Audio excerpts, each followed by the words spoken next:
Hey guys, what's going on? Payne here once again, and welcome back to my Manchester United career. And we are kicking things off with some important news. In the last episode, I was offered the job of becoming the Belgian manager. I rejected that, as I want to just focus on managing United for the time being.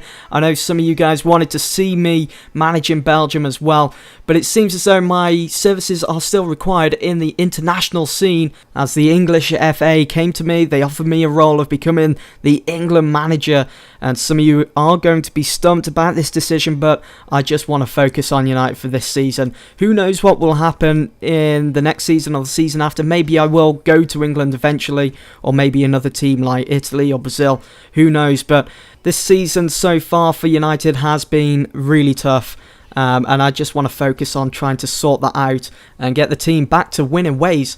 Our next fixture is in the Champions League group stage, and there's only 2 games remaining.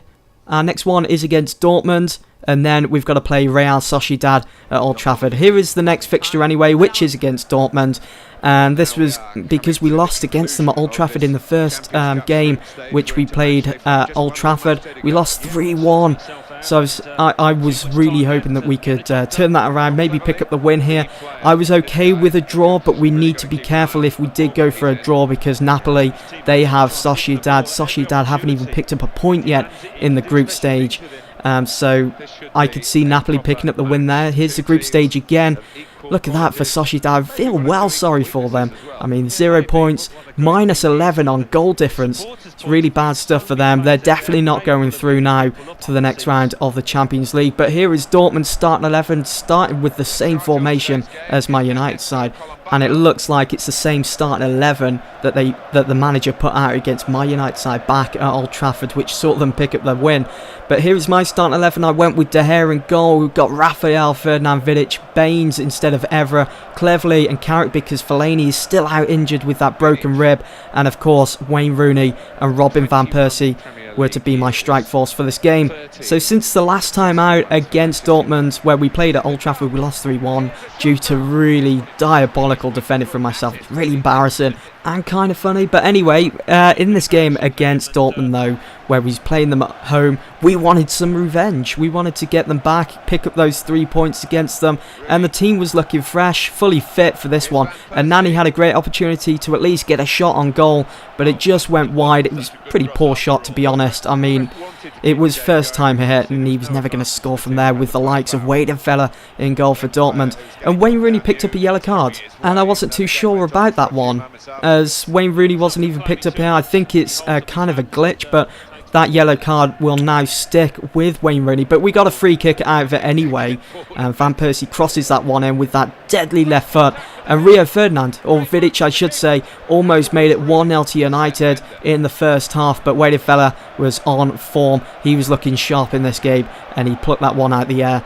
And right there is a perfect example of better defending to come out this season. Rio Ferdinand coming in with a perfectly timed tackle, taking that ball from Dortmund's possession, and then that gave us the chance to hit them on the break, go for that counter-attack, and fingers crossed that we would get the opening goal of the game. But Wade Fella picked that ball out of the air like an apple from a tree. This match though, it was like a heavyweight bout between 2 boxers. We was just both going at it, and it was only a matter of time before one of the 2 teams opened up the scoring. Dortmund looking lightly before half time, but once again Rio Ferdinand came to the rescue of Manchester United, taking the ball back off Dortmund, but nothing unfortunately came of that attack. And as you all know, Dortmund are a tricky side to go up against, and they were really pressing for that first goal of the game just before half time, so they could go into the dressing room feeling nice and relaxed and ready for the second half. But Rio Ferdinand comes in again, being a complete nuisance, and De Gea, fortunately for United, got a foot to that and saved it, keeping it 0-0 at half-time. In the second half, this United side seemed like a different team altogether. We was ready. It's almost as if I was really there in the dressing room, trying to motivate the players to go on and get those 3 points in this game. Kagawa, who came on as a substitute, floated the ball into the box. Nothing came of it. The ball fell to the feet of Leighton Baines, the summer signing. He picked out the head of Antonio Valencia, and the header just wasn't strong enough, but the referee did blow it for offside. There was an injured Dortmund player in the box at the same time, and what a relief it was to know that Błaszczykowski was going off for Dortmund. He had been great for Dortmund in this game, just unfortunate for my United side, and it was still 0-0. It was looking as though it was going to be 1-0 as Valencia stole the ball, had great vision, picked out Kagawa, making his run into the box. Wade fell out on top of his game, pushing that one pass for a corner kick. Van Persie was to step up and take this one, looking for Rio Ferdinand, the guy that scored that consolation goal in that previous game against Dortmund back at Old Trafford. Not constellation goal, consolation. The ball found Vidic, who was in bags of space. He had time to take it. I had time to let that one fall to his feet and line up a shot, and it would have probably gone into the back of the net, but as I always do, I rushed it, and obviously I didn't get the goal, so it stood still at 0-0, and we were just a minute or so away from the full-time whistle, and neither team looked as though they was ready to push themselves for another attack. This United side, though, you can never underestimate them. There was just one more attack left in their tank, and Valencia, once again, almost made it 1-0 to United. We got a free kick out of that once again, just outside the box. Van Persie with his left foot swings it in, looking to pick out Vidic, who messed up earlier on in this game, looking to redeem himself, but it just wasn't to be for Manchester United or Dortmund. The referee blew his whistle for the final time in this game. It ends 0-0. We pick up a point each, and here is the final scores of the Champions League evening. As you can see right at the very bottom there, Real Sociedad lost 1-0 against Napoli, so it's not looking good. Let's just take a quick look at the group stage and how it stands now. Napoli find themselves just 1 point behind my Manchester United side, so that means I have to beat Real Sociedad to go through to the knockout stages of the Champions League. I'm sure I can do it. The last time I played them away, I beat them 4-0. Maybe this time at Old Trafford we can outdo that and go for something like 5 or 6 or maybe even 7-0. Anyway, let's take a look at our inbox over at Carrington. We've received a message from Tom Lawrence. I showed this in the previous video, I think I did, where he was wanting first team action. Then he comes to me saying thanks. What have I done? I haven't even started him for a game, so I think that's a bit of a glitch maybe. I'm not too sure, but seeing that United find themselves going up against Tottenham Hotspurs at their home ground, it's going to be a difficult fixture because over the summer they brought in so many new signings and they all seem to be gelling just perfectly. So I decided to praise my United side. They've been pretty stable recently, picking up the points when needed, and I just hope that it does continue. And as the news article says there, energy is the key to success. Guys, feel free to pause that if you want to read that small little article. But this is our next fixture against Tottenham Hotspurs. I was looking forward to it. I relish in the challenge of going up against a tough side or maybe an equal side nowadays, seeing that Tottenham have changed, the challenge has changed, whereas United have stayed the same since last season. Here is Tottenham starting 11. As you can see, so many changes. It just doesn't seem like the Tottenham side that we're all used to. I mean, they're starting with Friedel in goal. They've got Norton as well, Danny Rose, and of course Christian Eriksen, who I bought in my FIFA 13 career mode with United, and he's been doing wonders at Tottenham so far. And of course Soldado, who was their hitman up front. But here's my United starting 11. Rio was out due to lack of fitness. He is getting older now, so Johnny Evans comes in to replace him. And of course Phil Jones starts in central mid with the same strike force that started midweek against Dortmund, with Wayne Rooney and Robin van Persie. He was looking very dodgy in the first half for United, as Tottenham were looking likely as though they was going to get that opening goal, but I wasn't going to allow that to happen. I want, and I know United need, to start picking up those good results in the Premier League. Nani could see Kagawa making that run down the left wing. He brought that one in, crossed it in with a nice flow over the top of the defenders, and Hernandez was picked out perfectly, but that one did not trouble Brad Friedel between the sticks with that overhead kick. As the game got closer and closer to the end, it looked like both teams were on the verge of just walking away with a point, and that was only fair enough. Both teams put in a great performance, but Hernandez near the end of the game almost made it 1-0 and almost broke that deadlock. But Friedel, considering his age, had put in a tremendous performance in this game. And speaking of Tottenham goalkeepers, I think Lloris has actually moved away from Tottenham. I think he's gone to a team like Real Madrid. Maybe I shouldn't have turned the summer signings on that option at the start of the career mode. Maybe I should have just left it off which would have meant that Leighton Baines would have stayed at Everton, Lloris would have stayed at Tottenham for the whole of the season, or up until the January transfer window, or maybe at the end of the season when the transfer window reopens. What do you guys think? Should I have left it on? Should I have turned it off? Let me know in the comments section below, guys. Anyway, our next fixture and last fixture of this video, going for 3 fixtures this time around. It's against Liverpool in the Capital One Cup. It's to be played at Old Trafford.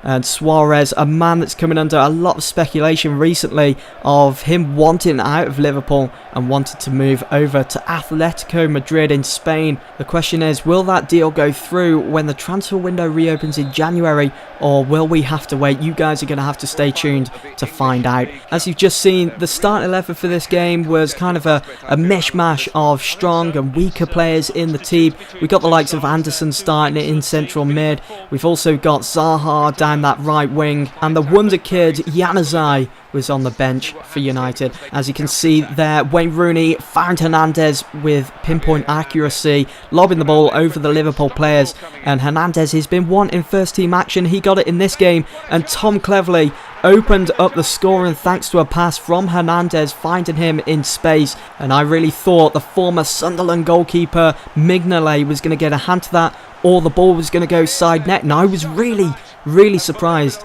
that that ball went into the back of the net. It must have curled round perfectly there into the bottom corner. 1-0 to United. Very reminiscent of that game in real life where United did actually knock Liverpool out of the Capital One Cup. Liverpool weren't just going to lie down though after that, because they have been in great form, not only in real life but on my career mode on FIFA 14 so far. I mean, they find themselves in second or first position, battling it out between Chelsea at the moment at the top of the league. And so Liverpool, they wanted to go through to the next round. They want to try and win as many cups as possible this season, just like any other team. And look at this. Once again, referees ruining the game. Anderson was given a red card. He had to go off, have an early bath. Let's just take a look at that in slow motion. Suarez on the ball, changing direction.